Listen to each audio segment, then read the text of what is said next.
पहले इस वीडियो को लाइक जरूर कर लीजिए अगर आपको ये डे वाइज सीरीज कंटिन्यूअस 50 दिन तक चलानी है, बल्कि उसके आगे भी अगर आपको चलानी है, पहले वीडियो को लाइक कर लें। ठीक है, इसमें हम क्या करने जा रहे हैं, यूपी पीसीएस का जो जीएस का सिलेबस है, यूपी पीसीएस का हो गया, आरओ का जो जीएस का सिलेबस हो गया, ठीक है, इन दोनों को मिला के प्लस 2018 से लेके जब से यूपी पीसीएस का पैटर्न बदला है 2018 से 23 तक का जीएस के पेपर्स प्लस आरओ का 2021 वाला जो पेपर है, 2023 वाला पेपर, ठीक है, जो अभी यूपीपीएससी आयोग के डायनामिक पैटर्न वाले पेपर हैं, लेटेस्ट वाले, प्लस जो लेटेस्ट में आयोग ने 1.5-2 सालों में पेपर कराए हैं, इन सबको मिला के मतलब पीवाई को क्या क्या 2018 से 23 तक पीसीएस वाले, आरओ 2021 2023 प्लस पिछले 2 सालों के सारे पेपर जो पीसीएस यूपीपीएससी आयोग ने कराए हैं, प्लस ऑफिशियल सिलेबस जो जीएस का है, इन सबको मिला के डे वाइज सीरीज जो है हम इसमें लाने जा रहे हैं। और इसमें करीबन पूरे जीएस के सिलेबस से 600 टॉपिक निकालेंगे, मोस्ट इंपॉर्टेंट वाले। डेली आपको जो है 12 टॉपिक मिलेंगे, प्लस उससे रिलेटेड पीवाईक्यू भी दिखाए जाएंगे कि उस टॉपिक की जो है अंडरस्टैंडिंग करके बहुत क्रिएटिव मेथड से जो है आपको डे वाइज सीरीज में जो है दिखेगा सारी चीज़ें। तो सिर्फ मेन चीज़ें बताएंगे जो एग्जाम में एग्जैक्टली पूछी जाती है। ठीक है, तो टॉपिक का रिवीजन चलेगा, पीवाईक्यू से कनेक्ट करके दिखाया जाएगा आपको इसी वीडियो में और आगे वाले वीडियोस में। ठीक है, और इसके अलावा कुछ क्वेश्चंस भी आपसे पूछे जाएंगे, आप उसका आंसर जरूर दीजिएगा।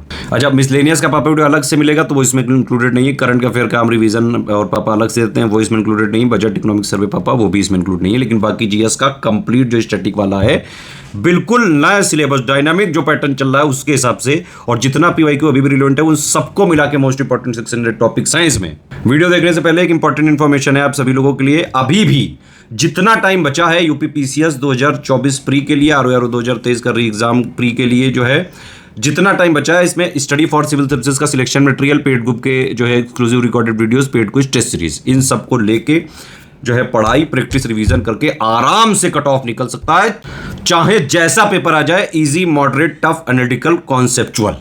आरओ 2023 का री एग्जाम का प्री प्लस मेंस, यूपीपीसीएस 2024 का प्री प्लस मेंस, 2025 यूपीपीसीएस का भी प्री प्लस मेंस का ग्रुप हमारा चल रहा है, यूकेपीएससी मेंस का भी ग्रुप चल रहा है, आप उसमें एडमिशन ले सकते हैं, बीओ का भी ग्रुप चल रहा है, उसमें एडमिशन लेके सिर्फ और सिर्फ सिलेक्शन वाली तैयारी कर सकते हैं। बाकी एक और जो है कई सारे स्टूडेंट की डिमांड थी कि कोई ऐसा कोर्स लाया जाए जो काफी कम प्राइस में हो। रिकॉर्डेड जो वीडियोस का एक हमने सिर्फ बैच लॉन्च किया है आरओ के लिए, कंप्लीट प्री का 200 नंबर का, जीएस प्लस हिंदी का प्लस करंट अफेयर, सिर्फ 800 में मिल जाएगा आपको। पीसीएस वाला जो है वो हमने लॉन्च किया है completely recorded video, GS plus CSAT plus current affair, सिर्फ और सिर्फ 1600 रुपए में ऐप में मिलेगा। चलिए अब डे वाइज सीरीज जो है देखिए, और इसके आंसर भी जरूर दीजिएगा, जो भी क्वेश्चन पूछे जा रहे हैं डेली आंसर देना है। एक बार फिर से सभी लोगों से विनम्र निवेदन है, थोड़ा समय निकाल करके अपनी अटेंडेंस कमेंट करिए, एक इमोजी बना सकते हैं, कुछ भी लिख सकते हैं, कृपया कमेंट जरूर कीजिएगा जिससे हमको पता चले कि रेगुलर व्यूअर्स जो है देख रहे हैं इसको। हमारे आज के टॉपिक लिखे हुए हैं यहाँ पे, क्लास नंबर 21 है ये। क्लास नंबर 20 में हमने कुछ यहाँ पर सवाल पूछे थे जिसके उत्तर आप लोगों ने कमेंट सेक्शन में लिख करके बताए हैं। पौधे नाइट्राइट और नाइट्राइट को अमीनो एसिड में कन्वर्ट करते हैं नाइट्रोजन साइकिल में, ये हमने पूछा था, तो ये सही उत्तर है। अशोक की बुद्ध धर्म में आस्था के संबंध में 2 स्टेटमेंट वाला एक सवाल पूछा गया था, उसमें पहला तो सही है कि रुमिंदई इंस्क्रिप्शन में अशोक के बौद्ध धर्म के में जो आस्था है, अशोक की जो बौद्ध धर्म में आस्था है उसकी पुष्टि होती है। लेकिन माइनर रॉक एडिक्ट नंबर 1 है, उसमें लिखा हुआ है कि तुरंत ही अशोक ने बौद्ध धर्म नहीं अपनाया था, कलिंग युद्ध के 2.5 वर्ष के बाद इसने बौद्ध धर्म अपनाया था। जबकि स्टेटमेंट जो हमने पूछी थी क्वेश्चन कल आपसे, उसमें लिखा हुआ था कि तुरंत ही बौद्ध धर्म अचानक से अपना लिया, तो वह गलत हो जाएगी। आपने सी वाला गलत बताया है, उत्तर इसको सही कर लीजिएगा Shri Nishant. Second statement incorrect है, जहां पर लिखा हुआ है minor rock edict number 1 gives evidence of a sudden change in Ashoka's faith in Buddhism. तो अशोका एकदम से बौद्ध धर्म में नहीं आ गए थे, कलिंग युद्ध के करीब 2.5 वर्ष बाद बौद्ध धर्म में सम्मिलित हुए थे अशोक। पहला वाला सही कि रुमिंदई पिलर इंस्क्रिप्शन, निगाली सागर पिलर इंस्क्रिप्शन से हमको पता चलता है कि अशोका का फेथ बुद्धिज्म की तरफ था। बाकी ये प्रश्न और पूछे गए थे, इसका आंसर आपने सही बताया है। झील और राज्य से आपको जो मिलाने के लिए दिया गया था उसमें कालीवेली झील तमिलनाडु सही, खज्जर लेक ये चंबा डिस्ट्रिक्ट हिमाचल प्रदेश में, खोचरपल्ली लेक ये सिक्किम में, और वेम्बनाड झील ये केरल में। कोप्पन के जलवायु सिस्टम में पूछा गया था कि वेस्टर्न राजस्थान में, पश्चिमी राजस्थान के सबसे एक्सट्रीम हिस्से में कौन सा जो है जलवायु प्रकार देखने को मिलेगा। कोप्पन की जलवायु प्रकार की कोडिंग पूछी थी, तो बी स्मॉल डब्ल्यू और एच डब्ल्यू ये होगा यहाँ पे।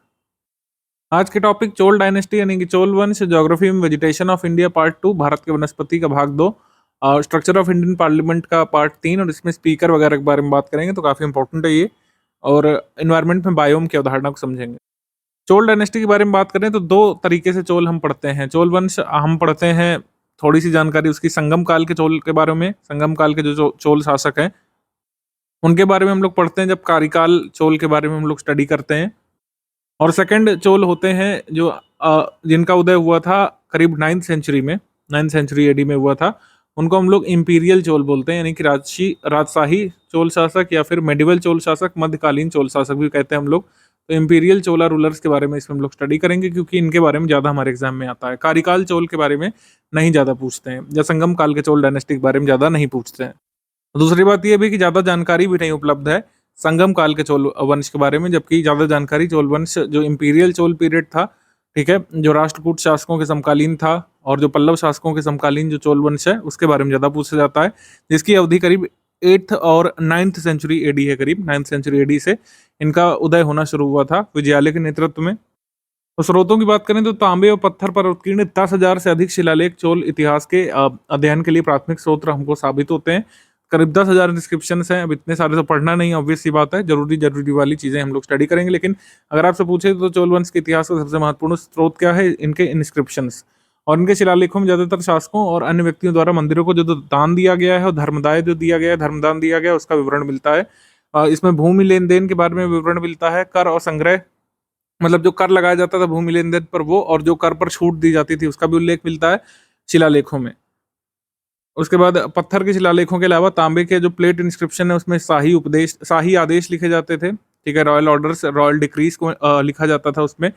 इसमें वंशावली, युद्ध, विजय, प्रशासनिक विभाजन, स्थानीय शासन, भूमि अधिकार और विभिन्न कर जो लगाए जाते थे वो हमको उनके तांबे की प्लेट यानी कॉपर प्लेट पर जो शाही आदेश लिखे हैं उनसे जानकारी मिलती है। इंपीरियल चोल रूलर्स के बारे में साहित्यिक स्रोत क्या हैं? जैसे तमिल साहित्य जो लिखा गया था, भक्ति संतों का उदय हुआ था, भजनों का जो संकलन हुआ था, उससे भी वहाँ की सांस्कृतिक सामाजिक विशेषताओं का पता चलता है। मुवरल और कंब रामायणम जो लिखी गई थी महाकाव्य, वो चोल काल की अवधि के हैं, इंपीरियल चोल काल की अवधि के हैं। 9th सेंचुरी एडी में कंब रामायण लिखी गई थी।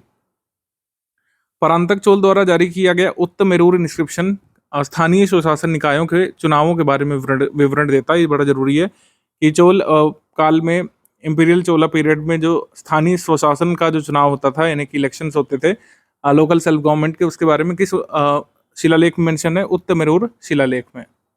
इनके राजनीतिक इतिहास के बारे में बात करें तो उपलब्ध संगम युग के बाद के उपलब्ध अभिलेखों से पता चलता है कि चोल कावेरी क्षेत्र में पल्लवों के फिड्यूटरीज यानी अधीनस्थ रहे थे। पल्लव शासन जिसके बारे में हम लोग स्टडी कर चुके हैं, उनके फिड्यूटरीज यानी के सामंत ये लोग थे। लेकिन फिर चोलों का उदय हुआ था विजयालय के नेतृत्व में। विजयालय ने 850 से 871 ईस्वी तक मुत्तरैयार और कावेरी डेल्टा पर विजय प्राप्त की थी और पल्लवों से ये स्वतंत्र हुए थे चोल इनके समय में। विजयालय के समय में एक्चुअली स्वतंत्र हुए थे, हालांकि टेरिटरी इनकी बड़ी छोटी सी थी, कावेरी के डेल्टा के आसपास का क्षेत्र था। फिर तंजावुर नगर का इन्होंने निर्माण किया और 850 ईस्वी के करीब चोल साम्राज्य की स्थापना की।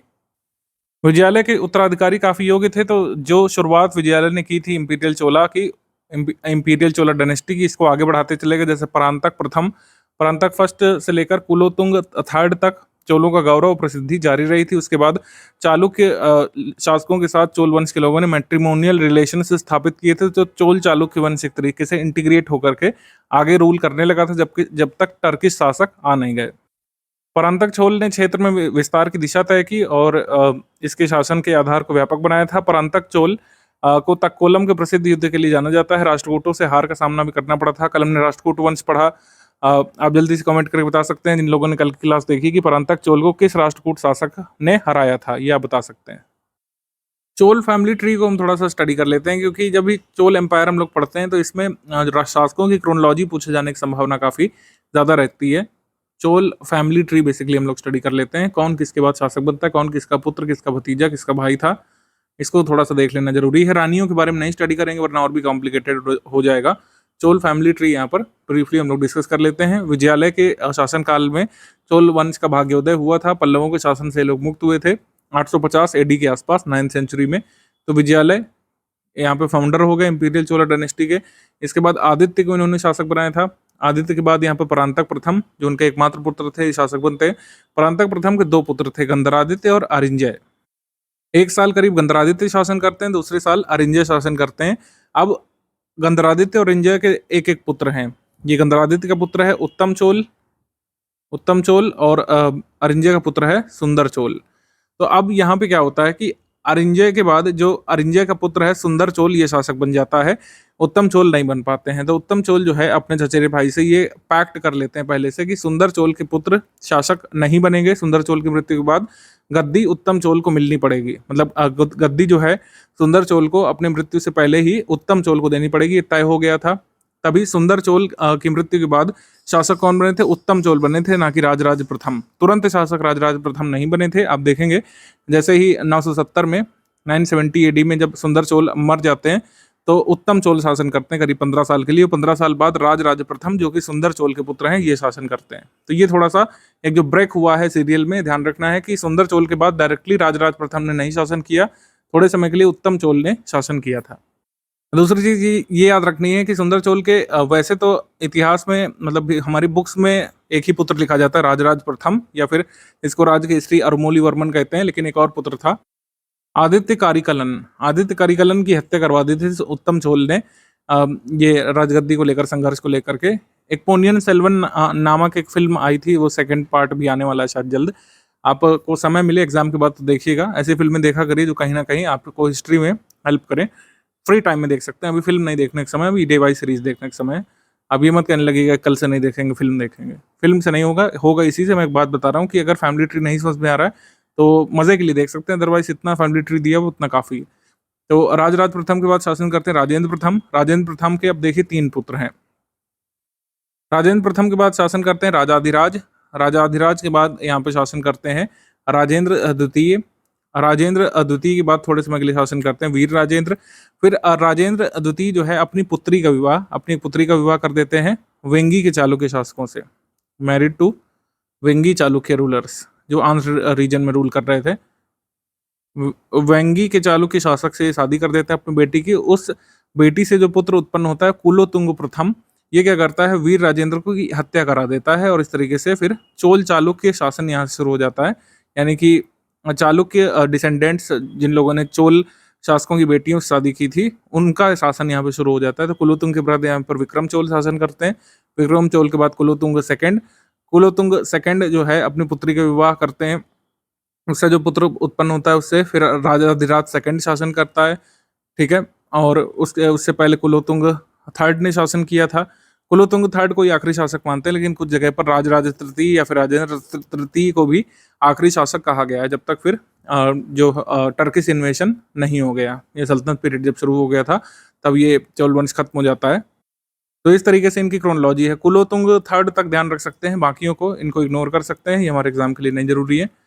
तो ये है कुल मिलाकर चोला फैमिली ट्री, जिससे आप आगे कंफ्यूज ना हो। अब मेन शासकों के बारे में बात कर लेते हैं। सारे शासक नहीं जरूरी हैं, कुछ जरूरी हैं, जैसे जो परांतक जरूरी थे, राजेंद्र प्रथम जरूरी हैं, और उसके बाद जो है कुलोतुंग जरूरी है। इनके बारे में हम लोग स्टडी कर लेंगे। परांतक के बाद सबसे महान शासक कहे जाते हैं राजराज प्रथम। वैसे परांतक के बाद जो है गंधरादित्य, अरिंजय, सुंदर, उत्तम और फिर राजराज हैं, लेकिन हम लोग सबसे महान मानते हैं परांतक के बाद राजराज प्रथम को। राजराज प्रथम चोल को सबसे महान मानते हैं। राजराज प्रथम सबसे प्रसिद्ध थे। इन्होंने नौसेना अभियानों का नेतृत्व किया था। एक बहुत स्ट्रांग नेवी इन्होंने क्रिएट की थी, मतलब मेंटेन की थी। पश्चिमी तट श्रीलंका पर विजय प्राप्त करते हुए हिंद महासागर में मालदीव तक चढ़ाई कर दी थी इन्होंने। मालदीव को अपने कब्जे में ले लिया था राजराज प्रथम ने।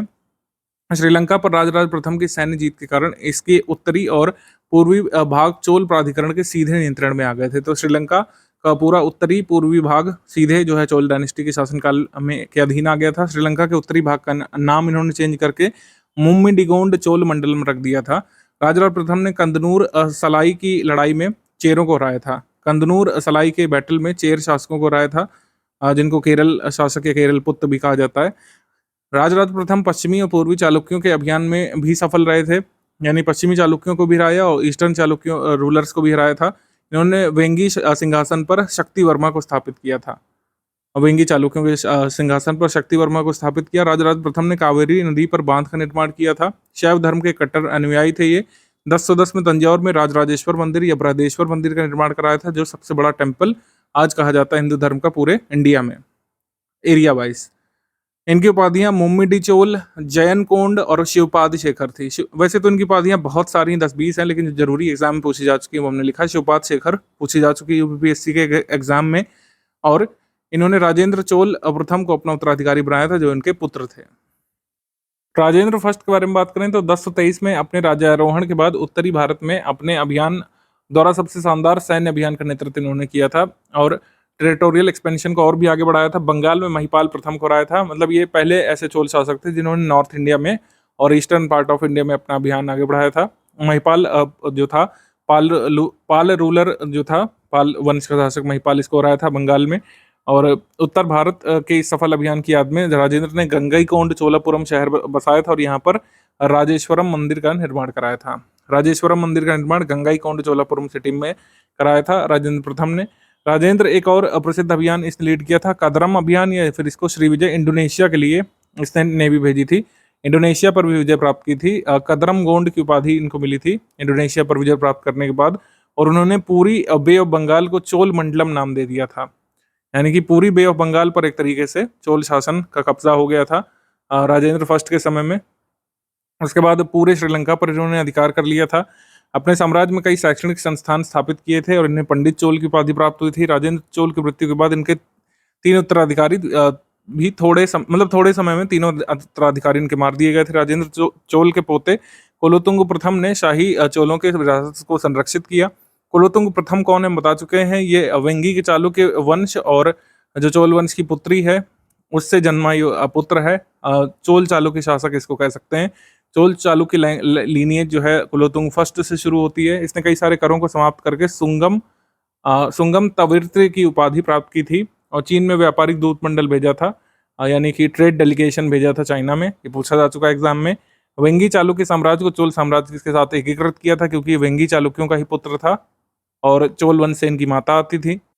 रामानुजाचार्य इनके समकालीन थे। राजेंद्र थर्ड अंतिम चोल शासक थे जिन्हें जातवर्मन सुंदर पांडे द्वितीय ने हराया था। तो इनको पांडे रूलर ने हराया था, जातवर्मन सुंदर पांडे सेकंड ने। चोल साम्राज्य के पतन के बाद इनके क्षेत्रों पर पांडे और होयसाल साम्राज्य अस्तित्व में आए थे। तो पांडे और होयसाल रूलर्स ने टेक ओवर किया था चोल टेरिटरीज को। और होयसाल और पांडे रूलर्स को किसने हराया था फाइनली? फिर आप जानते हैं, आगे हम मेडिवल हिस्ट्री पढ़ेंगे तो खिलजी वंश ने हराया था होयसाल और पांडे शासकों को। मतलब खिलजी के अधीन जो मलिक काफूर के नेतृत्व में जो अभियान गया था, होयसाल और पांडे शासकों को हराया गया था। अब यहाँ पर हम लोग आ चुके हैं ज्योग्राफी सेक्शन में। तो वेजिटेशन हम लोग स्टडी कर रहे थे। तो अब 6 मेजर टाइप्स, 16 सब टाइप्स थे। एक सब टाइप हम लोगों ने कवर कर लिया था। अब यहाँ पर बात कर रहे हैं उष्णकटिबंधीय नम पर्णपाती वन के बारे में, यानी कि ट्रॉपिकल वेट या tropical moist deciduous forest. Tropical moist deciduous ये भारत के वनों में सबसे आम वनों में से एक है। और अगर एग्जाम में आ जाए तो सबसे ज़्यादा टाइप के फॉरेस्ट कौन से पाए जाते हैं, तो ट्रॉपिकल वेट या फिर ट्रॉपिकल मॉइस्ट एवरग्रीन फॉरेस्ट ही आप ट्रॉपिकल मॉइस्ट डेसिडिवस फॉरेस्ट ही आप लगाएंगे। सबसे ज्यादा पाए जाते हैं ट्रॉपिकल मॉइस्ट डेसिडिवस यानी उष्णकटिबंधीय नम पर्णपाती वन। भारत के पश्चिमी और उत्तर पश्चिमी भागों को छोड़कर के नम पर्णपाती वन व्यावहारिक रूप से हर जगह पाए जा सकते हैं। देखिए इसका प्रमाण है। पर्णपाती वन व्यावहारिक रूप से हर जगह पाए जा सकते हैं। 100 से 200 सेंटीमीटर रेनफॉल चाहिए होती है वार्षिक, और ये आपको लगभग पूरे भारत में देखने को मिलती है। कुछ कुछ जगह छोड़ करके जहाँ पर भारी वर्षा होती है वहाँ पर एवरग्रीन फॉरेस्ट पाए जाते हैं, जो कि ऊपरी मृदा अक्सर तेज बारिश के कारण बह जाती है इन क्षेत्रों में। तो इन वनों की मृदा खराब हो सकती है। साल एडिना कार्डिफोलिया यानी कुसुम का वृक्ष, जाइलिया जाइलोकार्पा का वृक्ष, एनोजीसस इथिफोलिया का वृक्ष, मॉशिलस विलोसा का वृक्ष, ये सब विषम पर्णपाती क्षेत्रों में पाई जाने वाली वृक्ष प्रजातियां हैं। भारत में एकमात्र जो एप पाया जाता है हुलोक गिबन, जिसे योंगमू के नाम से जानते हैं, मणिपुर के उष्णकटिबंधीय मॉइस्ट डेसिडिवस फॉरेस्ट में पाया जाता है। और भारत के आर्थिक संसाधन पूलिंग के अनुसार उष्णकटिबंधीय नम पर्णपाती वन निर्यात, आयात और राजस्व के मामले में सबसे अच्छे वनों में से एक माने जाते हैं। ठीक, मोस्ट इकोनॉमिकली बेनिफिशियल फॉरेस्ट भी अगर पूछे तो उष्णकटिबंधीय नम पर्णपाती वन ही आप लगाएंगे। और सर्वाधिक एरिया में मतलब सबसे ज्यादा कौन सा पाया जाता है, तो यही पाया जाता है उष्णकटिबंधीय नम पर्णपाती वन। तटीय और दलदली वन के बारे में बात कर रहे हैं। कोस्टल और स्वैम्प फॉरेस्ट ये पूरे भारत में प्रचुर मात्रा में पाए जाते हैं, खासकर दक्कन के पठार के जलाशयों में, गुजरात के खारे तट पे, राजस्थान के खारे तट पे, कच्छ की खाड़ी में, पूर्वी तटीय डेल्टा में जहाँ पर गंगा नदी डेल्टा बनाती है, सुंदरबन डेल्टा में, कश्मीर की झीलों में पाया जा सकता है। उत्तर पूर्वी भारत के दलदलों में जहाँ पर भी स्वैम्प होगा पानी इकट्ठा होगा और ड्रेनेज पुअर होगा वहाँ पे पाया जाएगा। दलदली वन वहाँ पनपते हैं जहाँ पर अपर्याप्त जल निकासी होती है, यानी वाटर ड्रेनेज अच्छा नहीं होता है और जल भराव की स्थिति देखने को मिलती है। अद्वितीय जल विज्ञान पर्यावरण के इस स्पष्ट अद्वितीय जल विज्ञान पर्यावरण के अनुसार पौधे जो कि ड्रेनेज में पड़े रहते हैं, मतलब पानी बहता नहीं है, पानी बह कर जाता नहीं, पानी जो है जमा रहता है पौधों में, तो क्या करते हैं कि पौधों का जब सड़ाव होता है, जब डिग्रेडेशन होता है, तो पौधे सड़ करके जंगल की तलहटी में ही जमा हो जाते हैं और समय के साथ मोटी पीट की परत बना देते हैं और पीट की परत जो है उपजाऊ होती है, तो इसी वजह से ज़्यादा यहाँ पे वेजिटेशन देखने को मिलता है। स्वाम्पी फॉरेस्ट में अधिकांश वृक्ष सदाबहार होते हैं और निम्न ज्वार के दौरान, यानी कि पानी जब कम तेजी से बहता है, तो घुमावदार जड़ों के रूप में उलझे हुए जाल बनाते हैं जो स्पष्ट तौर पर आपको तैरते हुए पानी में दिखाई देते हैं। तो स्वयं फॉरेस्ट है इसी तरीके का होता है कि जड़ें जो है पानी में तैरती हुई दिखाई देती हैं। मैंग्रोव पारिस्थितिकी तंत्र अत्यंत उत्पादक होता है और आसपास के क्षेत्रों में विभिन्न प्रकार की मछली प्रजातियों के साथ अन्य जानवरों के लिए आश्रय और नर्सरी प्रदान करता है। मैंग्रोव फॉरेस्ट के बेनिफिट क्या होते हैं ये अलग से भी बताएंगे आपको, ये बहुत जरूरी टॉपिक होता है। अभी क्या है, हम लोग जो सब टाइप्स बच रहे हैं उसको जल्दी से कवर कर लेते हैं। उष्णकटिबंधीय शुष्क पर्णपाती वन, तो वन मुख्य रूप से उत्तर भारत और दक्कन पठार के दक्षिणी भागों में पाए जाते हैं, तो ये ध्यान रखना है। नॉर्थ इंडिया में और डेक्कन प्लेट्यू के सदर्न मार्जिन में पाए जाते हैं। बिहार, उत्तर प्रदेश, प्रायद्वीपीय पठार के उत्तर पूर्वी क्षेत्रों में मैदानों में भी पाए जा सकते हैं। उष्णकटिबंधीय शुष्क पर्णपाती वन, यानी कि ट्रॉपिकल ड्राई डेसिडिवस फॉरेस्ट, इनकी मृदा आमतौर पर पोषक तत्वों से भरपूर होती है, ये ध्यान रखना है। ट्रॉपिकल ड्राई डेसिडिवस फॉरेस्ट में मृदा पोषक तत्वों से भरपूर होती है क्योंकि ये जो गंगा प्लेन, जो उत्तर प्रदेश और बिहार का जो प्लेन रीजन है इसमें पाए जाते हैं। सागौन यानी टेक्टोना ग्रैंडिस, कोरोमंडल, आबनूस, अगर मतलब डेक्कन रीजन में अगर ये शुष्क पर्णपाती वन है तो वहाँ का प्रकार क्या है, कोरोमंडली, आबनूस या फिर डायोस्पोरस, मेलानोक्सिलनॉन और धोरा का वृक्ष इसमें पाया जाता है, यानी कि एग्नोजीसस लैटिफोलिया, ये सब इसमें प्रकार पाए जाते हैं। ट्रॉपिकल मॉइस्ट डेसिडिवस फॉरेस्ट के बारे में एक बार एग्जाम में पूछा गया था कि कौन सा ऐसा मतलब कह सकते हैं टाइप है वेजिटेशन का जिसमें टीक देखने को मिलता है ज़्यादा, तो टीक जो है ये उष्णकटिबंधीय नम पर्णपाती वन में देखने को मिलेगा, ध्यान रखिएगा। उष्णकटिबंधीय कांटेदार वन के बारे में बात कर लें तो जहाँ पर पानी कमी होगी वहाँ पर शुष्क क्षेत्रों में पाया जाता है, जैसे थार डेजर्ट में पाया जाता है। वार्षिक वर्षा से 70 सेंटीमीटर से जहाँ पर कम होती है वहाँ पर पाया जाएगा। ज़्यादातर मतलब उत्तरी भागों में दक्कन पठार के शुष्क क्षेत्रों में पाए जा सकते हैं कांटेदार वन। और प्रोसोपिस ग्रेविया, सल्वाडोरा, जिफिसस, एजोनिसस, गार्डेनिया, कैप्रिस और कैरिसा, ये सब अन्य पेड़ और वृक्ष प्रजातियां इसमें पाई जाती हैं जो वन समुदाय का भाग बनती हैं। तो थॉर्नी फॉरेस्ट आपको शुष्क इलाकों में देखने को मिलती है, जैसे राजस्थान के भागों में, ठीक है, दक्कन पठार के शुष्क क्षेत्रों में, उत्तरी भागों में और पश्चिमी भागों में। उष्णकटिबंधीय शुष्क सदाबहार वन ये कहाँ पाए जाते हैं, यानी कि ट्रॉपिकल ड्राई एवरग्रीन फॉरेस्ट ये पाए जा सकते हैं केवल तमिलनाडु और आंध्र प्रदेश में, only in Tamil Nadu and Andhra Pradesh. Tropical dry evergreen forest, इनका वितरण एक छोटी तटीय पट्टी तक सीमित रहता है, यानी कि एक छोटी सी कोस्टल स्ट्रिप है जो आंध्र प्रदेश के विशाखापट्टनम से लेकर दक्षिण में तमिलनाडु के रामनाथपुरम तक जाती है। उसी कोस्टल स्ट्रिप में ये वेजिटेशन देखने को मिलता है लिमिटेड एरिया में। पूरे तटीय क्षेत्र में वर्षा का वितरण दक्षिण से उत्तर और पूर्व से पश्चिम की ओर एक ढाल के साथ बदलता रहता है। उष्णकटिबंधीय शुष्क सदाबहार वनों की मृदा में महीन छिद्रों का एक बड़ा प्रतिशत पाया जाता है। क्ले की मात्रा स्पष्ट रूप से अधिक होती है इसमें। वृक्षों की प्रजातियां Spanish cherry, Ceylon wood, Ceylon आबनूस, नक्स वोमिका, यूजेनिया, विराई ट्री और इंडियन प्लम, ये सब ऑटोट्रॉफिक प्रजातियां हैं, ये पाई जाती हैं यहाँ पर ट्रॉपिकल ड्राई एवरग्रीन फॉरेस्ट में।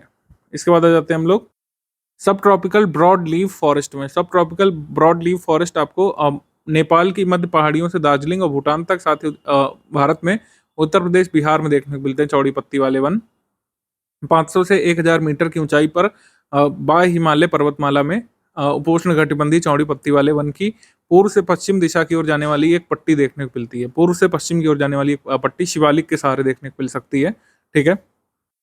वर्षा की मात्रा पूर्व से पश्चिम की तरफ बदलती रहती है, यानी कि या फिर कह सकते कम होती जाती है, लेकिन वार्षिक वर्षा जो है 200 सेंटीमीटर तक पहुंच सकती है। वन इसमें ऊंचे होते हैं, पेड़ 30 से 50 मीटर की ऊंचाई तक पहुंचते हैं। साल का वृक्ष यानी सोरिया रोबस्टा और साथ ही टर्मिनेलिया का वृक्ष, बोहेनिया का, शिमा का और कैस्टानॉप्सिस प्रजातियां यहाँ पर देखने को मिलती हैं यहाँ पर सब ट्रॉपिकल ब्रॉड लीफ फॉरेस्ट में।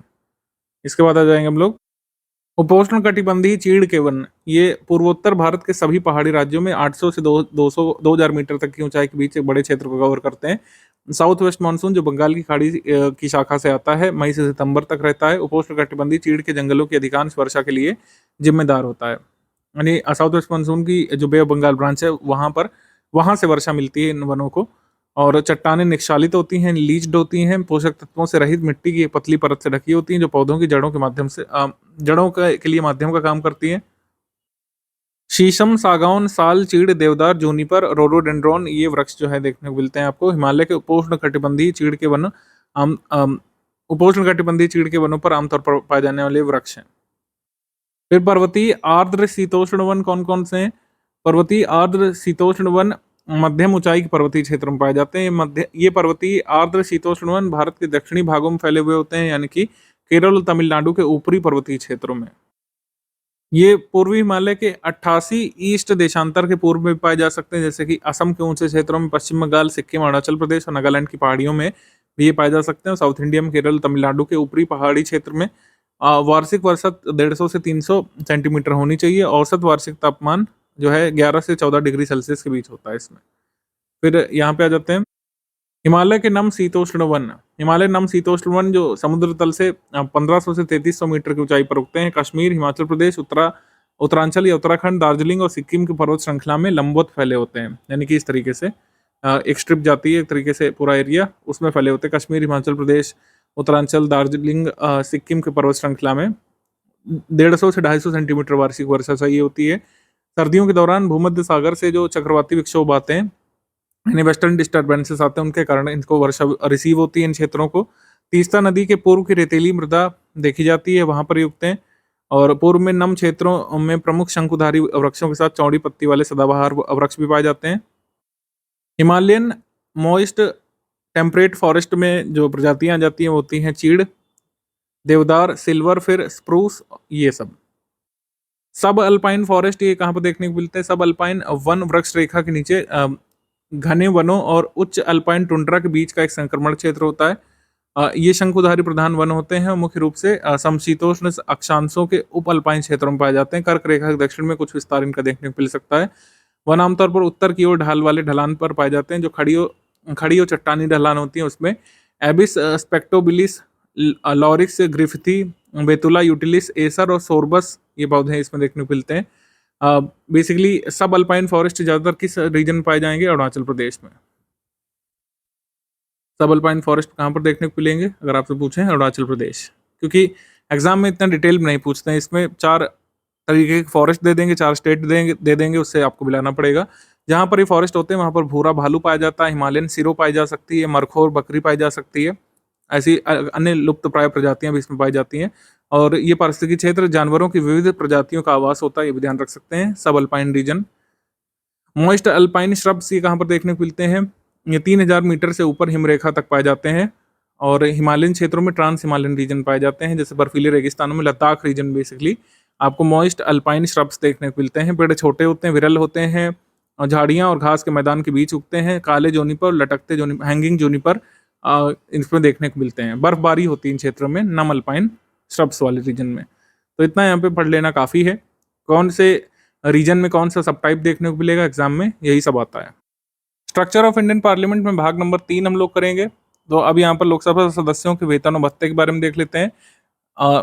और मतलब पूरे ओवरऑल संसद के सदस्यों के वेतन और भत्ते संसद द्वारा निर्धारित किए जाते हैं, चाहे राज्यसभा के सदस्यों के वेतन भत्ते हों, चाहे लोकसभा के, संसद द्वारा निर्धारित किए जाते हैं। संसद का वेतन, भत्ते और पेंशन अधिनियम आया था 1954 में, उसके द्वारा रेगुलेट किया जाता है कि सांसद को कितना भत्ता और पेंशन मिलेगा। क्योंकि ये जो रेगुलेशन है बार बार अपडेट होता है, इसी के अनुसार सैलरी बढ़ाई जाती है। संविधान में पेंशन का कोई प्रावधान नहीं है, हालांकि संसद अपने सदस्यों को पेंशन देता है, ये ध्यान रखना है। प्रावधान नहीं है लेकिन संसद देता है इन प्रैक्टिस। अध्यक्ष और उपाध्यक्ष यानी कि जो स्पीकर, डिप्टी स्पीकर होंगे या फिर राज्यसभा के सभापति, उपसभापति होंगे, उनके वेतन और भत्ते भारत की संसद निधि पर भारित होते हैं। संसद के वार्षिक मतदान की आवश्यकता इनमें नहीं होती है। अब हम प्रिसाइडिंग ऑफिसर्स यानी पीठासीन अधिकारियों के बारे में बात करेंगे। आज लोकसभा स्पीकर के बारे में बात करेंगे, अगली क्लास में राज्यसभा के सभापति जो वाइस प्रेसिडेंट होते हैं उनके बारे में तो बात कर ही चुके हैं, तो उनको भी कवर कर लेंगे। और उपसभापति जो होते हैं उनको भी देख लेंगे। लोकसभा के स्पीकर का पद चूंकि एक संवैधानिक पद है, और काफ़ी सारे इम्प्लीकेशंस भी इसके होते हैं, काफ़ी सारी ज़िम्मेदारियाँ भी दी गई स्पीकर को। स्पीकर एक महत्वपूर्ण भाग मतलब भाग तो नहीं है पूरे हमारे संसद का, लेकिन एक महत्वपूर्ण पीठासीन अधिकारी है और संसद के संचालन में इनकी महत्वपूर्ण भूमिका होती है। तो इसको देख लेते हैं हम लोग। अब सबसे पहली बात, स्पीकर ऑफ लोकसभा को लोकसभा अध्यक्ष हिंदी में बोलते हैं। लोकसभा अध्यक्ष अपने सदस्यों में से ही निर्वाचित किए जाते हैं। जैसे ओम बिरला जो है, पिछली बार भी लोकसभा स्पीकर बनाए गए थे और इस बार भी लोकसभा स्पीकर, क्योंकि जिस भी सरकार के पास मेजोरिटी होती है वो अपने में से किसी को भी लोकसभा स्पीकर बना सकते हैं। लोकसभा स्पीकर कैसे निर्वाचित किए जाते हैं, इसको देख लेते हैं। राष्ट्रपति द्वारा लोकसभा स्पीकर के निर्वाचन की तिथि निर्धारित की जाती है। अभी चूंकि हाल में चुनाव हुए हैं तो ये सब चीज़ें आपको समझ में भी आ रही होंगी करंट अफेयर से रिलेट करके। 3 मामलों में लोकसभा स्पीकर अपना पद खो सकते हैं। लोकसभा स्पीकर अगर सदस्य ना रहते हैं तब अपना पद गंवा देते हैं, क्योंकि लोकसभा स्पीकर कोई अलग पोस्ट नहीं है। किसी भी सांसद को लोकसभा स्पीकर बनाया जा सकता है। लोकसभा स्पीकर की कोई अलग जो है कह सकते हैं शपथ नहीं होती है, अलग से सैलरी नहीं मिलती लोकसभा स्पीकर को। ठीक है, कोई इमॉल्वमेंट हो सकता है अलग से, लेकिन अलग से सैलरी नहीं होती है। वो संसद सदस्य के रूप में ही अपनी सैलरी प्राप्त करते हैं और लोकसभा के सदस्य रहना अनिवार्य है स्पीकर को। ऐसा नहीं हो सकता कि कोई ऐसे व्यक्ति को बना दे जो लोकसभा का सदस्य है ही नहीं। यूकेपीएससी एग्जाम में एक सवाल आया था लोकसभा स्पीकर के बारे में, काफी अच्छा क्वेश्चन उन्होंने फ्रेम किया था, इसको डिस्कस करना बनता है। लोकसभा के अध्यक्ष के संबंध में कौन सा कथन सही नहीं है? जब तक वे सदन के सदस्य हैं तब तक अध्यक्ष बने रहते हैं, ये सही है। अध्यक्ष लोकसभा के भंग होने पर भी अपने पद पर बने रहते हैं, क्योंकि अगली लोकसभा के पहले सेशन होने तक वो पद पर रहते हैं। अध्यक्ष को लोकसभा के सदस्यों द्वारा हटाया जा सकता है, ये भी सही है। उसके लिए विशेष बहुमत की जरूरत होती है, अभी वो सब डिस्कस करेंगे। लेकिन जैसे लिखा हुआ अध्यक्ष पद ग्रहण के समय से 6 माह के भीतर सदन का सदस्य बनना अनिवार्य होता है, तो ये कोई कंडीशन नहीं है। लोकसभा सदस्य तभी बनेंगे जब लोकसभा के मेंबर होंगे। कोई मेंबर जो लोग मतलब कोई भी सांसद जो लोकसभा का मेंबर नहीं है उसको लोकसभा अध्यक्ष नहीं बनाया जाता है। लोकसभा स्पीकर का पद और कब खाली हो सकता है? उपाध्यक्ष को जब त्यागपत्र दे दे लोकसभा स्पीकर की, वो अपनी जिम्मेदारियों को अब नहीं आगे चला पाएंगे, लोकसभा उपाध्यक्ष को अपनी इस्तीफा दे देते हैं। लोकसभा उपाध्यक्ष का जो पद है 2019 से खाली है, आपको पता होना चाहिए, क्योंकि लोकसभा स्पीकर अपना जो पद है संभालते रहे लगातार। डेप्यूटी स्पीकर की जरूरत नहीं पड़ी पार्लियामेंट को, तो पार्लियामेंट ने खाली रखा है इस पद को 2019 से अभी तक भी। 2024 में जो अभी तीसरी मोदी सरकार आई है, इसमें भी इन्होंने कोई डेप्यूटी स्पीकर ऑफ लोकसभा नहीं अभी चुना है, नहीं अपॉइंट किया है। इसको लेकर के विपक्ष ने काफी हंगामा भी किया था, क्योंकि ऐसा प्रावधान रहा है कह सकते हैं हम लोग 10वीं लोकसभा तक जो है ये रहा है कि रूलिंग पार्टी ही डेप्यूटी स्पीकर और स्पीकर को निर्वाचित करती थी या फिर अपॉइंट करती थी अपने पार्टी में से ही। रूलिंग पार्टी ही अपना डिप्टी स्पीकर और स्पीकर बनाती थी 10वीं लोकसभा तक। लेकिन 10वीं लोकसभा के बाद से ही कंसेंसस यानी कि एक नॉर्म यानी कि एक प्रथा देखने को मिली कि स्पीकर तो रूलिंग पार्टी से आता था, लेकिन डिप्टी स्पीकर आते थे अपोजिशन की तरफ से। हालांकि 2019 के बाद से कोई डिप्टी स्पीकर नहीं आए हैं लोकसभा में, क्योंकि ये नियम होता है रूल्स ऑफ प्रोसीजर और कंडक्ट ऑफ बिजनेस में लोकसभा में कि स्पीकर ही तय करते हैं कि कब लोकसभा स्पीकर का चुनाव होना है। लोकसभा का स्पीकर का चुनाव किस डेट पर होगा ये कौन निर्धारित करते हैं? स्पीकर करते हैं। तो इस वजह से स्पीकर ने किया नहीं, जरूरत महसूस की नहीं गई, तो इस वजह से अभी तक 2019 से कोई डिप्टी स्पीकर प्रेजेंट लोकसभा में नहीं है भारत में। तो ध्यान रखना है, लोकसभा स्पीकर अपना जो त्यागपत्र है वो प्रेसिडेंट को नहीं देते हैं, ना ही प्रधानमंत्री को देते हैं। लोकसभा स्पीकर अपना त्यागपत्र डिप्टी स्पीकर यानी लोकसभा उपाध्यक्ष को देंगे। उपाध्यक्ष अपना इस्तीफा लोकसभा अध्यक्ष को देते हैं, एक दूसरे को इस्तीफा सौंपते हैं। लोकसभा के तत्कालीन सभी सदस्यों के बहुमत से पारित द्वारा प्रस्ताव से हटाए जाने पर लोकसभा स्पीकर का पद खाली हो सकता है, और स्पेशल मेजोरिटी चाहिए होती है लोकसभा स्पीकर को हटाने के लिए, ध्यान रखना है। सिंपल मेजोरिटी नहीं, स्पेशल मेजोरिटी चाहिए होती है। इसके बाद ऐसा प्रस्ताव 14 दिन की अग्रिम सूचना के बाद ही प्रस्तुत किया जा सकता है। जब अध्यक्ष को हटाने के मामला विचाराधीन रहता है तो जो अध्यक्ष होते हैं वो बैठक की अध्यक्षता नहीं कर सकते हैं और सदन की कार्यवाही में बोल सकते हैं, भाग ले सकते हैं और प्रथम दृष्टया मतदान भी कर सकते हैं, लेकिन जो है प्रिसाइडिंग ऑफिसर के रूप में कार्य नहीं कर सकते हैं जब लोकसभा अध्यक्ष को हटाए जाने का मामला विचाराधीन रहता है सदन में। लोकसभा के भंग होने पर अध्यक्ष अपना पद खाली नहीं करते हैं, नवनिर्वाचित लोकसभा की बैठक होने तक अपने पद पर बने रहते हैं। ये ध्यान रखना बड़ा जरूरी है कि लोकसभा के टेन्योर के साथ ही लोकसभा स्पीकर का टेन्योर खत्म हो जाता है, तो उत्तर है नहीं। अध्यक्ष और उपाध्यक्ष अलग से कोई पद की कोई शपथ नहीं लेते, ना ही प्रतिज्ञान लेते हैं और ना ही उस पर हस्ताक्षर करते हैं, क्योंकि संसद सदस्यों में से ही कोई अध्यक्ष या उपाध्यक्ष बनता है, तो कोई अलग से पद ये नहीं है, ना ही कोई अलग से सैलरी मिलती है लोकसभा स्पीकर को।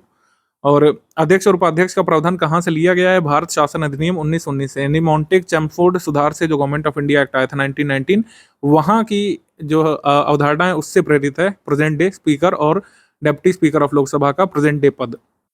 लोकसभा स्पीकर की भूमिका क्या क्या है? लोकसभा स्पीकर लोकसभा का मुखिया और उसका प्रतिनिधि होता है। सदस्यों, सदन और उसकी समितियों की शक्ति और विशेषाधिकारियों का संरक्षक होता है। सदन के प्रधान प्रवक्ता होने के साथ साथ सभी संसदीय मामलों में इनका निर्णय अंतिम होता है। कार्य मंत्रणा समिति, नियम समिति और सामान्य प्रयोजन समिति के अध्यक्ष होते हैं। तो कौन कौन सी कमिटीज को लोकसभा स्पीकर हेड करते हैं, बड़ा जरूरी। कार्य मंत्रणा समिति, नियम समिति और सामान्य प्रयोजन समिति की अध्यक्षता कौन करते हैं? लोकसभा स्पीकर। ये बड़ा जरूरी है। लोकसभा स्पीकर को शक्तियां कहां से मिली हैं, ध्यान रखना है। भारत के संविधान से शक्ति मिली है लोकसभा स्पीकर को। लोकसभा की प्रक्रिया और कार्य संचालन की नियमावली से, यानी कि रूल ऑफ प्रोसीजर और conduct of business of Lok Sabha से जो है इनको शक्तियां मिली हैं। संसदीय परंपराएं, कुछ ऐसी चीजें होती हैं जिनको किसी रूल में नहीं लिखा गया होता है, रूल बुक में, ना ही कोई संविधान में लिख पाता है, लेकिन जैसे जैसे जरूरी महसूस होता है वैसे वैसे परंपरा बना ली जाती हैं। तो अवशिष्ट शक्तियां जो नियमों में अलिखित या निर्दिष्ट हैं, और संसदीय परंपराएं जो रही हैं, यानी जैसा संसद की शुरुआत से होता रहा है उसी परंपरा के तहत स्पीकर को जो है पावर्स दी गई हैं। तो पार्लियामेंट्री नॉर्म्स के तहत भी लोकसभा स्पीकर को शक्तियां मिलती हैं। अध्यक्ष की एक्चुअल शक्तियां और कार्य क्या क्या है, इसको देख लेते हैं। सदन में व्यवस्था और मर्यादा को बनाए रखना, जैसे आपने कई सारे मीम तो देखे ही होंगे, बैठ जाइए नम्र निवेदन है, बैठ जाइए, कौन कहता है? संसद में स्पीकर कहते हैं, ठीक है। और राज्यसभा की बैठक में कौन कहते हैं? वाइस प्रेसिडेंट जी कह रहे होते हैं, बैठ जाइए। संविधान के प्रावधानों, लोकसभा की प्रक्रिया और कार्य संचालन की नियमावली को फॉलो करवाना, संसदीय प्रथाओं की अंतिम व्याख्या करना, ये सब स्पीकर काम होते हैं। जैसे आपने देखा होगा कई बार संसद के सदस्य को डांट भी देते हैं लोकसभा स्पीकर की, मुझे मत सिखाइए, ठीक है। ऐसे क्यों कहते हैं? क्योंकि उनका निर्णय भी ही अंतिम होता है। रूल ऑफ प्रोसीजर में कई सारी चीजों की व्याख्या करनी होती है और उस व्याख्या को कौन करता है? लोकसभा स्पीकर करते हैं, और उन्हीं का निर्णय मान्य होता है फाइनली। सदन को स्थगित करने की घोषणा कौन करते हैं? स्पीकर करते हैं। कोरम के अभाव में बैठक को निलंबित कर सकते हैं। कोरम का मतलब क्या होता है? गणपूर्ति होता है। गणपूर्ति को क्या कहीं पर डिफाइन किया गया है? क्या रूल ऑफ प्रोसीजर में डिफाइन किया गया है या फिर कॉन्स्टिट्यूशन में? तो कॉन्स्टिट्यूशन में भी डिफाइन किया गया है गणपूर्ति को, ध्यान रखिएगा। आर्टिकल नंबर 100 जो है, आर्टिकल नंबर 100 का क्लॉज नंबर 3 जो है गणपूर्ति से डील करता है। गणपूर्ति बताई गई है हाउस में टोटल मेंबरशिप का 1/10 होना चाहिए।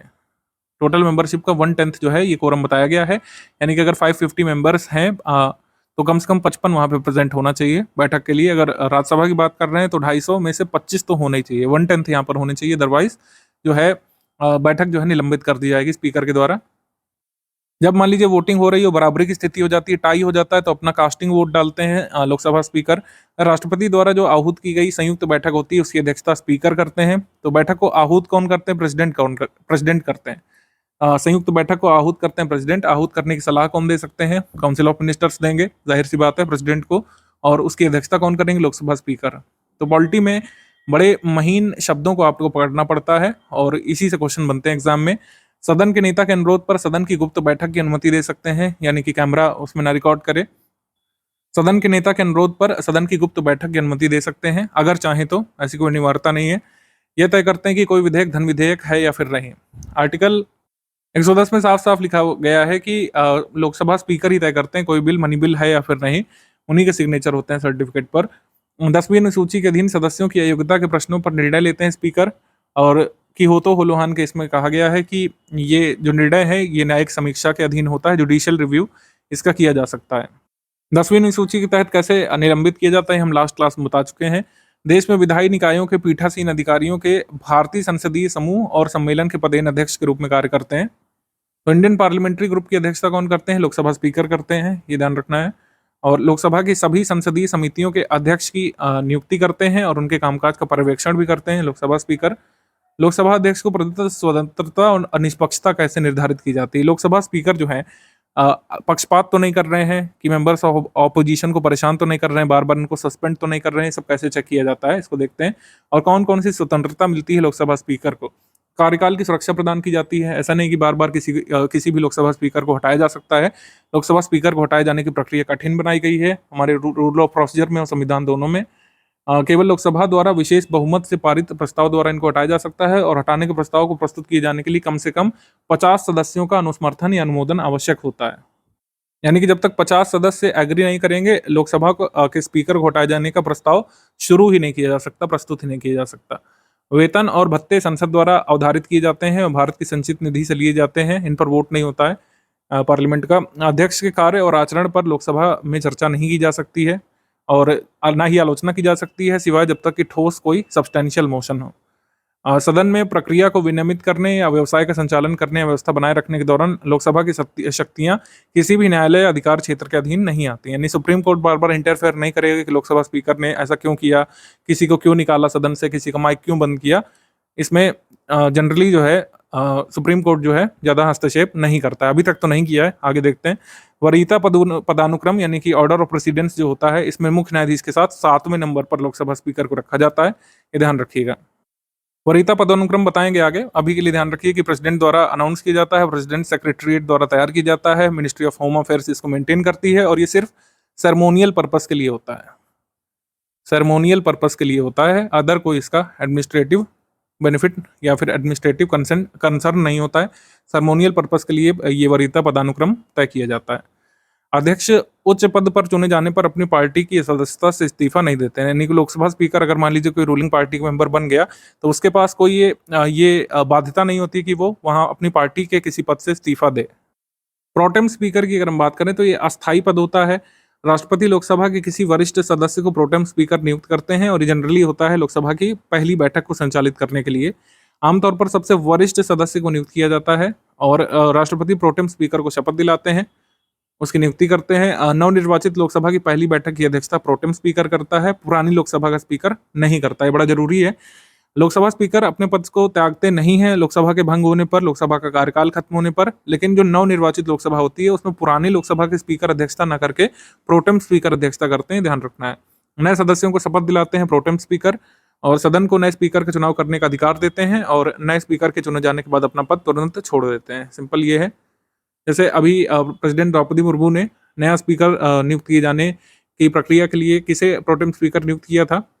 भर्तृहरि मेहताब को। भर्तृहरि मेहताब को प्रोटेम स्पीकर अभी बनाया गया था 18वीं लोकसभा के लिए, ये आपको पता होना चाहिए, एग्जाम में आने लायक भी है। लोकसभा के डिप्टी स्पीकर के बारे में देख लेते हैं अगली क्लास में। हम लोग जो इनका पैनल होता है उसके बारे में बात करेंगे। लोकसभा के उपाध्यक्ष लोकसभा के अपने सदस्यों में से ही चुने जाते हैं। इनको कब चुना जाएगा? लोकसभा अध्यक्ष द्वारा ही इनके निर्वाचन की तिथि जो है तय की जाती है। जब तक ये निर्वाचन की तिथि तय नहीं करते हैं तब तक लोकसभा के उपाध्यक्ष को नहीं चुना जा सकता है, जैसे 2019 से नहीं चुना जा पाया है। अध्यक्ष का पद खाली होने या अनुपस्थित होने पर उनके कर्तव्यों का पालन करते हैं लोकसभा उपाध्यक्ष। अध्यक्ष के अनुपस्थित होने पर संयुक्त बैठक की अध्यक्षता करते हैं और सारी पावर लोकसभा स्पीकर की इनके पास आ जाती है। अध्यक्ष के अधीनस्थ नहीं होते, ध्यान रखिएगा कि मतलब लोकसभा स्पीकर के असिस्टेंट के तौर पर नहीं काम करते हैं, बल्कि सदन के प्रति सीधे तौर पर उत्तरदायी होते हैं। ये मतलब सीधे तौर पर सिर्फ सदन के प्रति उत्तरदायी होते हैं, ये आंसरेबल स्पीकर को नहीं होते हैं उपाध्यक्ष। जब तक कि इन्हें संसदीय समिति का मतलब जब इन्हें संसदीय समिति का सदस्य नियुक्त कर दिया जाता है तो स्वतः ही उसके अध्यक्ष बन जाते हैं। 11वीं लोकसभा के बाद ये आम सहमति रही है कि अध्यक्ष सत्तारूढ़ दल से आते हैं, जैसे ओम बिरला जो है ये रूलिंग पार्टी से आए हैं, और जो है उपाध्यक्ष मुख्य विपक्षी दल से आते हैं। मतलब 10वीं लोकसभा के बाद से ऐसा कंसेंसस रहा है, लेकिन बाद में ये कंसेंसस टूट गया 2019 से, क्योंकि पूरे 5 साल सरकार चल गई और उपाध्यक्ष का पद ही नहीं सृजित किया गया पार्लियामेंट में। बराबरी की स्थिति में वोट डालने का काम करते हैं लोकसभा उपाध्यक्ष। और उपाध्यक्ष का पद 3 मामलों में रिक्त होता है। लोकसभा का सदस्य नहीं रह जाने पर लोकसभा उपाध्यक्ष का पद खाली हो जाता है। अध्यक्ष को पत्र लिख करके त्याग पत्र दे सकते हैं। लोकसभा के तत्कालीन सभी सदस्यों के बहुमत से पारित प्रस्ताव द्वारा इनको हटाया भी जा सकता है। तो डे नंबर 21 में साइंस सेक्शन से आज का जो हमारा टॉपिक है वो रहेगा ब्लड ग्रुप के बारे में, रक्त समूह। आप लोग जैसा कि जानते हैं कि जब भी किसी का कोई एक्सीडेंट होता है या फिर नॉर्मल कोई दीर्घकालिक बीमारी है उसको, तो कभी कभी उसके ट्रीटमेंट के लिए हमें खून की ज़रूरत पड़ती है। और ऐसा नहीं है कि जो भी खून हमें मिलेगा तुरंत ला के चढ़ा देंगे तो काम बन जाएगा, उसके लिए आप ब्लड ग्रुप मैच कराते हो।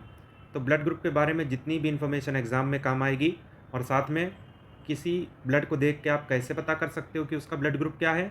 और जैसे एक लड़का है और एक लड़की, कल को वो पेरेंट्स बनेंगे उनकी शादी के बाद, तो अगर एक का ब्लड ग्रुप कुछ है दूसरे का कुछ है, तो संतान की जो उनसे होगी उनके पॉसिबल ब्लड ग्रुप्स क्या क्या हो सकते हैं उसका पूरा कॉम्बिनेशन आपके लिए लाएंगे। तो वीडियो को अंत तक ज़रूर देखिएगा। इससे पहले हम ये जानें कि ब्लड ग्रुप हमको कैसे पता करना चाहिए किसी ब्लड सैंपल को देख करके। हम लोग ये समझते हैं कि ब्लड ग्रुप की खोज कैसे हुई थी, क्या इसके पीछे की कहानी है। सबसे पहले अगर ये बात करें कि कौन है वो जिन्होंने ब्लड ग्रुप की डिस्कवरी की थी, इसकी खोज का क्रेडिट किन्हें जाता है, तो कार्ल लैंडस्टीनर को जाता है। शुरू में इन्होंने 3 टाइप के ब्लड ग्रुप खोजे थे, ए, बी और सी, लेकिन कुछ ही टाइम बाद इन्होंने ही इसी सी का नाम बदल के ओ कर दिया था। और ब्लड ग्रुप की इसी डिस्कवरी के लिए इन्हें साल 1930 में नोबेल प्राइज़ दिया गया था मेडिसिन और फिजियोलॉजी में। साल 1929 में जो नोबेल प्राइज़ मिला था वो भी बहुत ज़्यादा इंपॉर्टेंट है, इसका जिक्र हम इसी डे वाइज सीरीज़ के वीडियो नंबर 1 में कर चुके हैं। अभी हम हैं 21 पे, तो 20 दिन पहले हमने ये बात आपको बता रखी है। साथ ही में अल्बर्ट आइंस्टीन को नोबेल प्राइज़ किस साल में और किस चीज़ की डिस्कवरी के लिए मिला था, ये चीज़ भी हम बता चुके हैं इसी सीरीज़ के किसी न किसी वीडियो में। तो कार्ल लैंडस्टीनर जी को नोबेल प्राइज़ मिलने तक अपने को कितने ग्रुप पता थे? 3, ए, बी और ओ। एक चौथा भी आज की डेट में है, ए बी। ये कहाँ से आया, चलिए वो भी समझते हैं। तो करीब 1 साल बाद लैंडस्टीनर और इनके 2 असिस्टेंट थे, अल्फ्रेड वॉन डी कैस्टिलो और एड्रियन स्टर्ली। तो डी कैस्टिलो और स्टर्ली ने लैंडस्टीनर के साथ मिलकर एक नए ग्रुप की खोज कर ली, जिसका कि नाम पड़ा ए बी, जो कि आज की डेट में हम जानते हैं।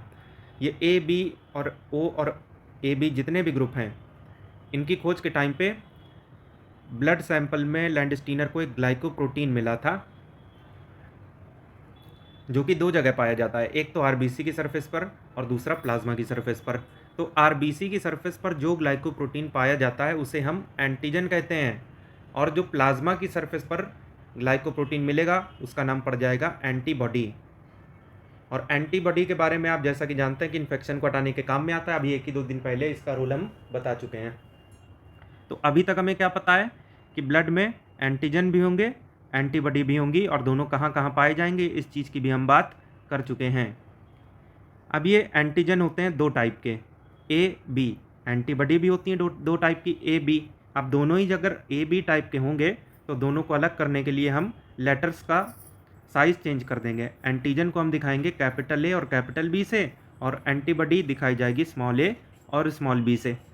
एक बार हमें एंटीजन एंटीबॉडी का पता चल गया तो उसके बाद से हम ये जान पाए हैं आज तक कि कौन सा ब्लड ग्रुप किस टाइप का होगा। उसमें बस ये देखा जाएगा किसमें कौन सी एंटीबॉडी या फिर एंटीजन है। तो ऐसा है कि जिस भी टाइप का एंटीजन होता है उस ब्लड ग्रुप का नाम वही पड़ जाता है। तो इस चीज़ को समझने के बाद अगर हम इसको रिप्रेजेंट करना चाहें, ये बताना चाहें कि ब्लड ग्रुप ए बी और ओ में कौन कौन से टाइप के एंटीजन होंगे, तो आराम से आप बता दोगे। जैसे ए है तो ए का नाम एंटीजन की वजह से पड़ा तो उसमें ए एंटीजन होगा, बी ग्रुप में बी एंटीजन होगा, ए बी में ए बी दोनों एंटीजन होंगे, ए और बी दोनों, तभी तो ए बी नाम पड़ा है। और जो ओ है उसमें कोई भी एंटीजन नहीं होगा, इसी वजह से ओ को ज़ीरो ग्रुप भी कहते हैं। वैसे ये जो ज़ीरो ग्रुप है ये बायो वाला है, केमिस्ट्री वाला जो ज़ीरो ग्रुप होता है उसका फंडा अलग होता है। तो जो लोग 10th में केमिस्ट्री का थोड़ा सा याद करें उन्हें पता चल जाएगा। अब एक चीज़ आप ये जान लीजिए कि अभी तक हमें जैसा कि बताया कि जो भी एंटीजन होगा ब्लड ग्रुप का नाम वही पड़ जाएगा। और दूसरी चीज़ आप ये समझिए कि एंटीजन और एंटीबॉडी जो सेम टाइप के होंगे ना, वो एक साथ एग्जिस्ट कर ही नहीं पाएंगे। जैसे ये ए एंटीजन है तो ए एंटीबॉडी उसमें मिलेगी ही नहीं उस खून में, और अगर जिस खून में बी एंटीजन है तो उसमें बी एंटीबॉडी नहीं मिल पाएगी। और अगर ऐसा होगा, ऐसा क्यों होगा? क्योंकि अगर आपने किसी गलत ब्लड ग्रुप के साथ खून चढ़ा दिया, ब्लड ट्रांसफ्यूज़न कर दिया, रक्तदान कर दिया, तो आरबीसी नष्ट हो जाएंगी, और एक बार आरबीसी नष्ट हो गई तो खून चिपचिपा हो जाएगा और आरबीसी नष्ट होने की वजह से वो भी नष्ट हो जाएगा। और इसे बोलते हैं हम रक्त अभिश्लेषण यानी ब्लड एग्लूटिनेशन। इसमें होगा ये कि उस खून में सेम टाइप के एंटीजन एंटीबॉडी मिक्स कर दिए जाएंगे, जिसके परिणाम स्वरूप आरबीसी नष्ट हो जाएगी। अब देखिए, जैसे ब्लड ग्रुप ए है तो जाहिर सी बात है उसमें ए ही एंटीजन होगा, लेकिन ए एंटीबॉडी नहीं हो पाएगी, बी एंटीबॉडी होगी। वैसे ही बी ग्रुप में बी एंटीजन ना होके, सॉरी बी तो एंटीजन होगा ही, एंटीबॉडी बी नहीं हो पाएगी, वो ए होगी। अब जैसा कि आप ए बी में देख पा रहे हो, इसमें एंटीजन ए भी है, बी भी है, और ये दोनों एक साथ एग्जिस्ट कर नहीं पाएंगे, तो इसमें कोई भी एंटीबॉडी फिर नहीं हो पाएगी। तो ब्लड ग्रुप ए बी में एंटीजन दोनों ही होते हैं, तभी इसका नाम पड़ा है, लेकिन एंटीबॉडी कोई भी नहीं होगी, क्योंकि ए और बी 2 ही एंटीबॉडी होती हैं, दोनों एक साथ एग्जिस्ट करेंगी नहीं। उसके बाद है ओ। वैसे ये जो ओ यानी कि ज़ीरो ग्रुप है, इसमें एंटीजन कोई भी नहीं होगा, लेकिन एंटीबॉडी दोनों ही हो जाएंगी, ए बी एंटीबॉडी दोनों होंगी ओ ग्रुप में। तो भैया एक बार आपको ये पता लग गया कि किसी ब्लड सैंपल में कौन से एंटीजन है, कौन से एंटीबॉडी है, इसके बाद आप ये आसानी से पता कर लोगे कि उसमें कौन सा ग्रुप है। तो इसके बाद आप ये डिसाइड कर सकते हो कि किसको खून देना है, या फिर आपको खून चाहिए तो आप किससे ले सकते हो, यानी कि कौन किससे खून ले या फिर दे सकता है। तो दो चीज़ें आप समझिए। पहली बात, अगर आपको खून देना है तब आप ये देखोगे कि कौन सा एंटीजन उसमें मौजूद है जिसको देना है उसके ब्लड में, तभी तो आप डिसाइड करोगे। और अगर आपको खून चाहिए तब आप एंटीबॉडी देखोगे। अगर देना है तो एंटीजन, अगर लेना है तो एंटीबॉडी। जैसा कि हम लोग जानते हैं कि ओ ग्रुप में कोई भी एंटीजन नहीं है, मतलब कोई भी पाबंदी नहीं है, आप आराम से खून दे सकते हो। इसी वजह से ओ ग्रुप को यूनिवर्सल डोनर भी कहा जाता है। उसी तरीके से ए बी ग्रुप में जैसा कि आपने देखा कोई भी एंटीबॉडी नहीं है, और अगर हमें खून चाहिए तब हम एंटीबॉडी देखेंगे। तो ए बी ग्रुप जिसका है उसको एंटीबॉडी देखनी नहीं है, क्योंकि अपने पास तो कोई भी एंटीबॉडी है नहीं, तो कैसे भी रहने दो, सारे ग्रुप से आप खून ले सकोगे। तो कुल मिला के बात क्या है कि यूनिवर्सल डोनर, सर्वदाता, मतलब जो किसी भी ग्रुप को खून दे सके, वो है 0 यानी ओ ग्रुप। और universal acceptor A B group, अगर आपका ग्रुप ए बी है तब आप किसी से भी खून ले सकते हो, और अगर ओ है तो किसी को भी दे सकते हो। लेकिन सिर्फ ये बताना काफ़ी नहीं है कि ओ यूनिवर्सल डोनर है और ए बी यूनिवर्सल एक्सेप्टर है। अब इसमें एक चीज़ इन्वॉल्व होगी जिसके बारे में आगे पता चलेगा, लेकिन इसके पहले हम ये टेबल फिल कर लेते हैं। हम चाहते तो ये टेबल बनी बनाई आपको दे देते, लेकिन तब फील नहीं आती उतनी अच्छी।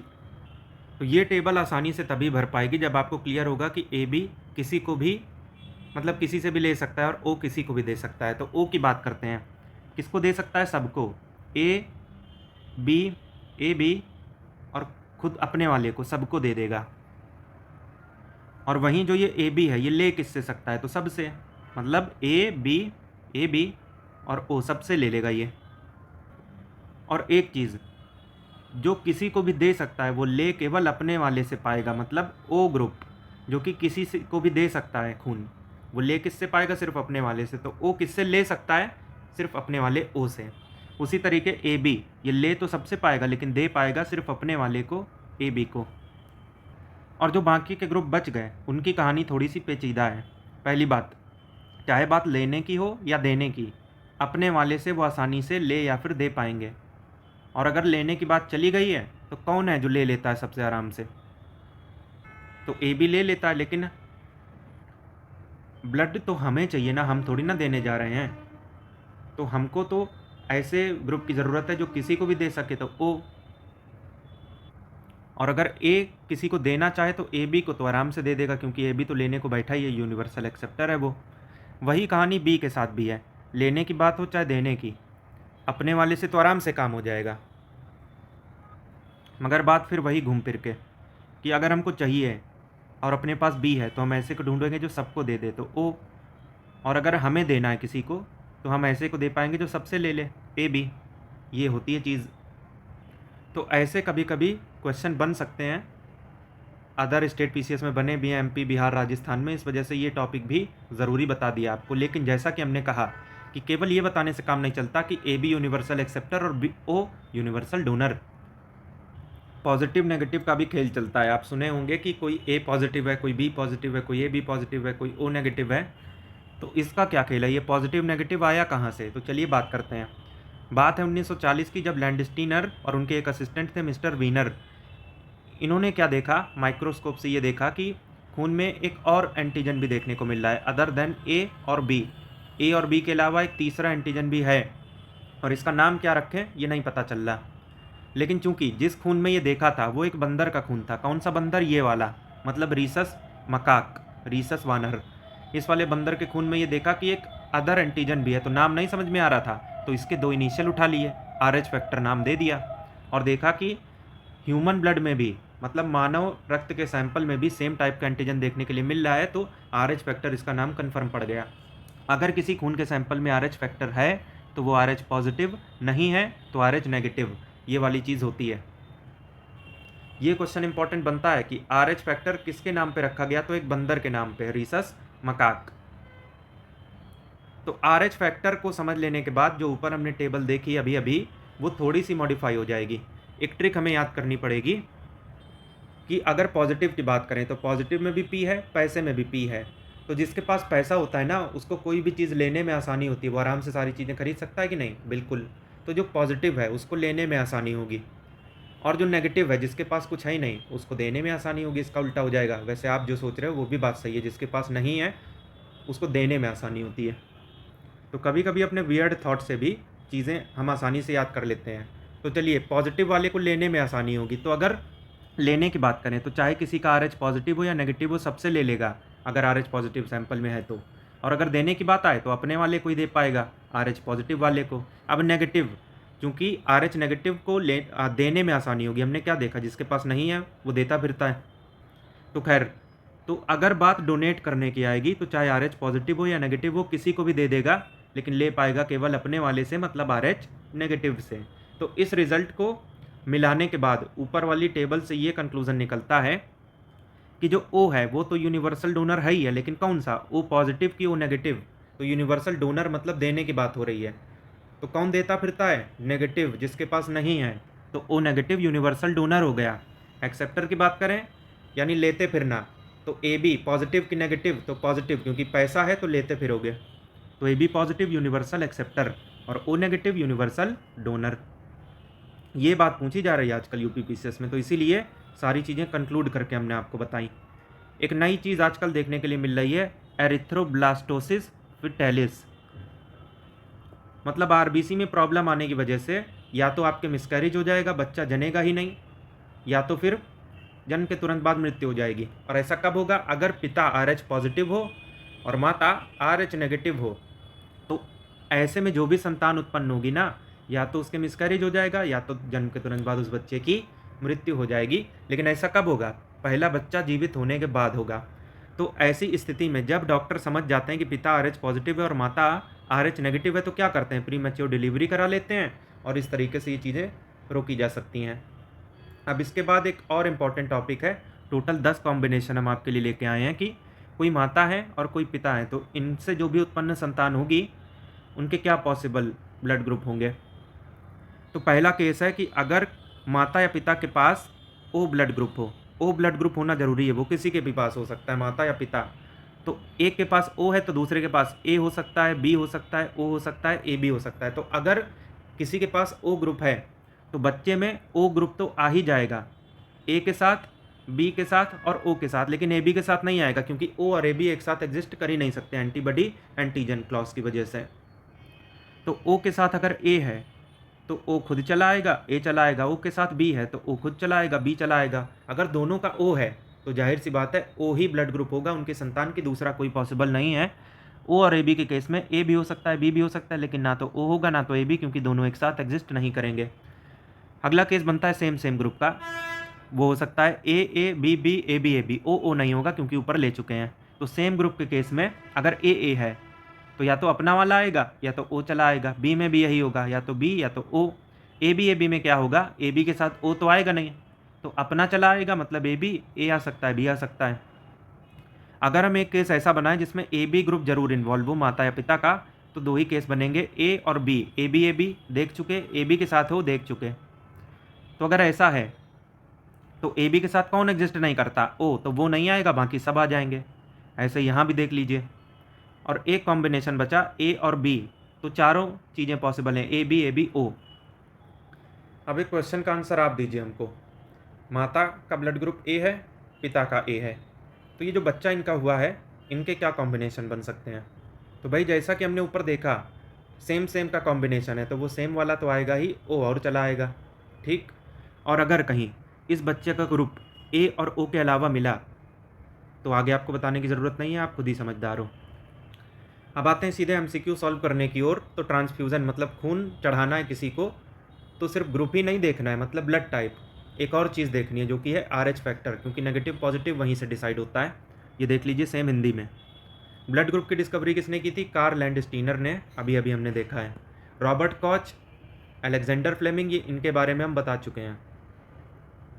अब देखिए, एक व्यक्ति का एक्सीडेंट हो जाता है और उसको तुरंत खून चढ़ाने की ज़रूरत है, लेकिन ब्लड ग्रुप उसका क्या है ये देखने का टाइम भी नहीं है।